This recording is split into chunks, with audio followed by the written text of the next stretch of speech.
बिस्मिल्लाहिर्रहमानिर्रहीम। अस्सलाम वालेकुम मेरी प्यारी सी YouTube family and all viewers, क्या हाल है, कैसे हैं सब? अल्लाह ताला सबको अपने ज़मान में रखे।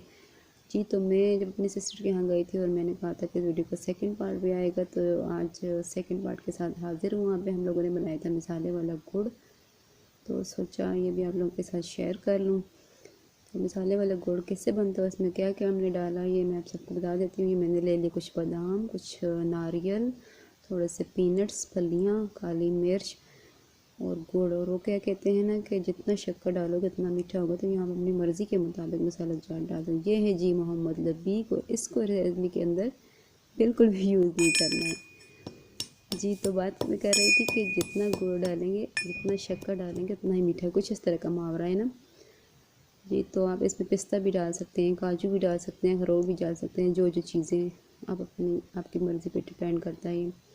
मैं अपनी जेब के मुताबिक डाल रही हूँ क्योंकि मुझे भी मसाले वाला गुड़ बहुत पसंद है। यहाँ पे मैं अपना काम कर रही थी कि मेरे मामू जान भी आ गए, इनसे हेलो हाय किया, आप सबको सलाम कर रहे हैं जी। तो मेरे पास जो मसाला जाते, मैंने उनको नारियल को मोटा मोटा काट लिया और काली मिर्च, पीनट्स और बादाम को मैंने कूट लिया है जी। तो तकरीबन गुड़ के अंदर जाने वाले मसाले जार ठीक है। यहाँ पे मेरे साथ बेटी है जी हादिया ईमान, और ये कैसे हो सकता है कि जो काम मैं करूँ और हादिया ना करे। हादिया तो मेरे साथ साथ बेटी होती है और हर उस काम में भी हिस्सा लेना है जो मैंने करना है, तो वो भी लगी हुई है। ये हो गया जी गुड़, और अब इसमें ये तमाम मसाला जार हम ऐड करेंगे। तो आप लोग साथ साथ देखते जाएं रेसिपी को, और मैं अपनी वीडियो के सेकंड पार्ट पे भी साथ बात कर लूँ, मेरे ख्याल में तो मुनासिब होगा।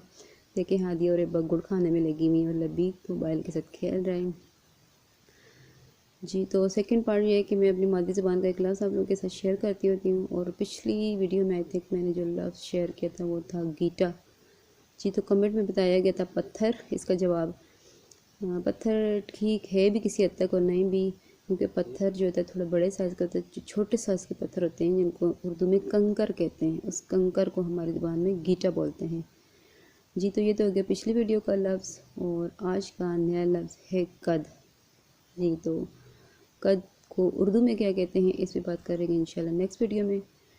तो अभी यहाँ पे हमारी रेसिपी तकरीबन तैयार होने लगी है। ये सारे गुड़ में तमाम मसालेजात को मिक्स किया और उसको दरमियानी आंच पे कढ़ाई में डाल के चूल्हे पे रखो। सिर्फ 2 चम्मच खाने के पानी को डाला और उसे थोड़ी देर मेल्ट किया। मेल्ट करने के बाद फिर चूल्हे पे से कढ़ाई उतार ली। हल्का हल्का ठंडा हो, बहुत ज़्यादा ठंडा भी ना हो, गर्म भी ना हो, क्योंकि ठंडा होने पे ये फ़ौरन सख्त हो जाता है। जल्दी जल्दी उसको इस तरह डिश पे कागज़ फैलाया और चम्मच के साथ या चाहे हाथ के साथ करें इस तरह के दोबारा गुड़ की जैसे रोटियाँ बनी होती है ना, इस तरह बना के आप फिर इसको रख दें। थोड़ा सा ठंडा होने पर ये इस तरह से दोबारा से पहले वाली शेप में आ जाएगा जी। तो मसाले वाला गुड़ तैयार है। सर्दियों में इस खाना बहुत ही अच्छा लगता है खास तौर पर खाने के बाद, और सर्दियों में सेहत के लिए भी बहुत मुफीद है। तो मेरी आज की रेसिपी आपको कैसे लगी कमेंट में ज़रूर बताइएगा। मेरे चैनल पर नए हैं तो प्लीज़ इसको सब्सक्राइब भी करते जाएं। मिलते हैं इंशाल्लाह नेक्स्ट वीडियो में किसी नए आईडी के साथ। तब तक के लिए अल्लाह हाफिज़। अपनी दुआ में ज़रूर याद रखिएगा।